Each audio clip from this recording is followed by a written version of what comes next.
एक पत्नी मेरे पास आई, रोने लगी, महाराज जी मैं रो रही हूँ। क्यों? बोले मेरे पति छोड़कर चले गए। मैंने कहा मत रोइए, ये तो प्रकृति का नियम है। बोले पति के मरने का दुख नहीं है, तो फिर दुख किस बात का है?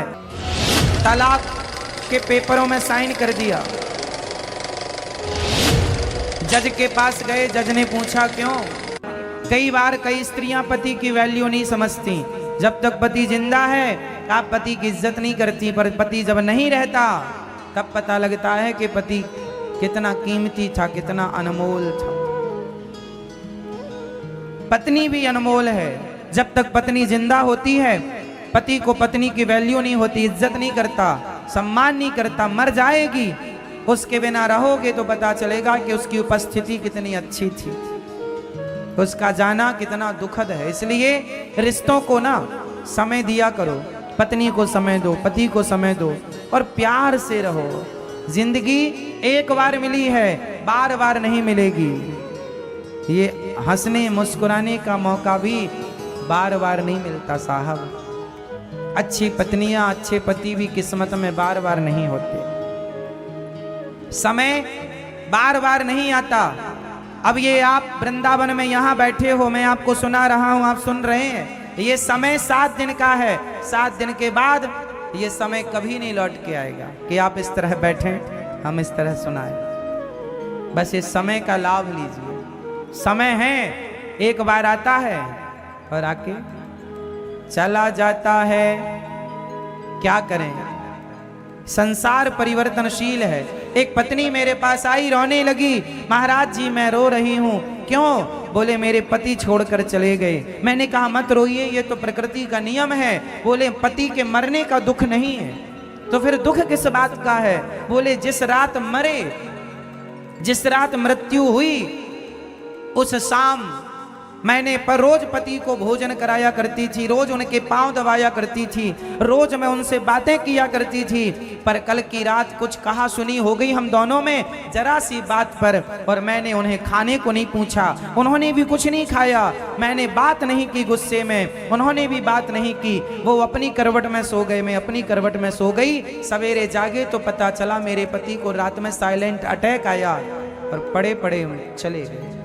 सारी जिंदगी के लिए अब ये दर्द है कि क्यों ना मैंने अपने पति से, वो आखिरी रात थी, हर बार पांव दबाती थी, हाल चाल पूछती थी, पर मरने की रात ना मैंने उन्हें भोजन कराया, ना मैंने उनका हाल चाल पूछा। अब सारी जिंदगी के लिए ये बात हो गई कि क्यों जरा सी बात में मैंने झगड़ा कर लिया। गलती किसकी थी मायने नहीं रखती, लेकिन सारी जिंदगी का रोना मेरे हाथ लगा। इसलिए पता नहीं कौन सी रात अंतिम रात हो, पता नहीं कौन सा मिलना आखिरी मिलना हो, पता नहीं कौन सा मुस्कुराना आखिरी मुस्कुराना हो। इसलिए जब मिला करो प्यार से मिला करो, हंसते मुस्कुराते मिला करो। शिकायतें तो सारी जिंदगी रहेंगी, शिकायतों भरा जीवन ना हो।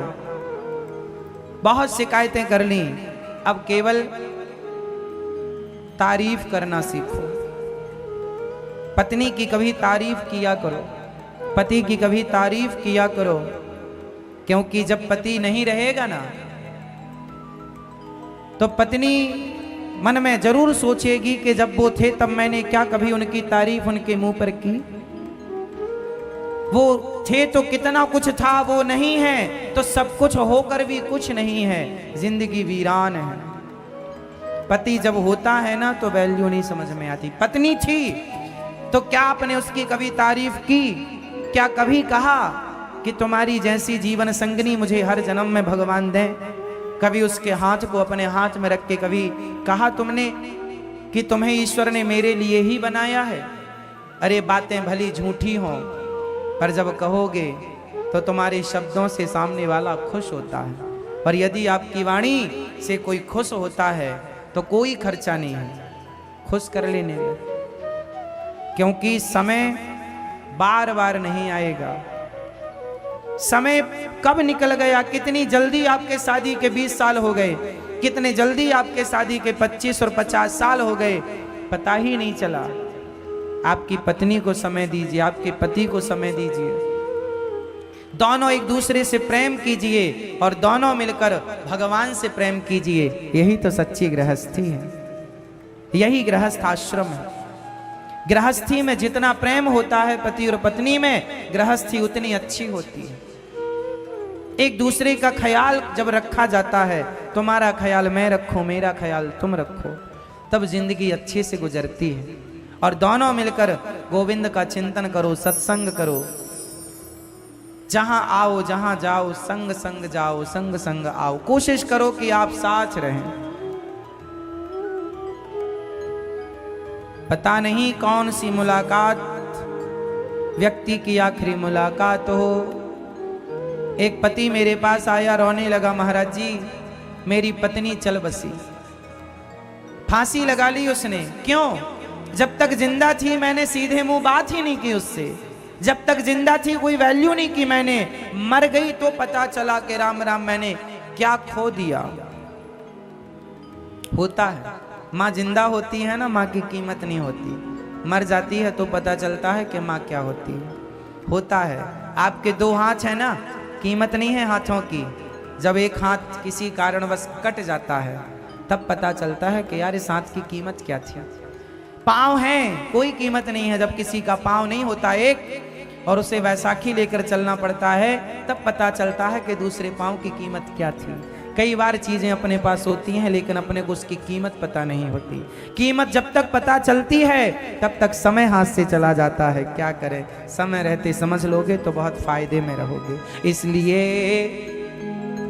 पति ही ब्रह्मा पति ही विष्णु पति नर अवतार। जिस नारी ने पति को पाया, जिस नारी ने कंधा पाया, उसकी नैया पार सोना पति बिना संसार। इसलिए कल को आपको उफ ना करना पड़े, काश इस शब्द का प्रयोग ना करना पड़े कि काश मिल लेते, बात कर लेते। पति पत्नी में झगड़ा हो गया, एक पत्नी एक पति में झगड़ा हुआ, दोनों इतने नाराज हुए कि दोनों ने तलाक के पेपरों में साइन कर दिया।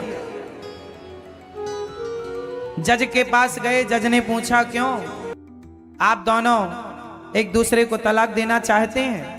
लड़के से पूछा। सामने लड़की भी थी, मतलब पत्नी भी थी, सामने के कटघरे में पत्नी खड़ी थी, सामने के कटघरे में पति खड़ा था, बीच में जज बैठा है। जज ने कहा कि तुम्हें अपने पति को तलाक क्यों देना है, क्या गलती?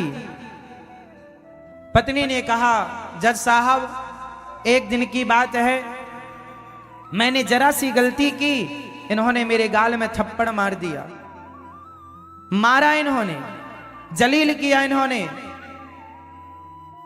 जज साहब ने पति से पूछा क्यों, तुमने अपनी पत्नी को मारा है? हाँ जज साहब, मेरे से गलती हो गई, मैंने बहुत बड़ा अपराध कर दिया, अपनी पत्नी को ना चाह कर मेरे हाथ से ये गलती हो गई, अपराध हो गया। मैंने इससे कई बार माफी मांगी, सॉरी कहा,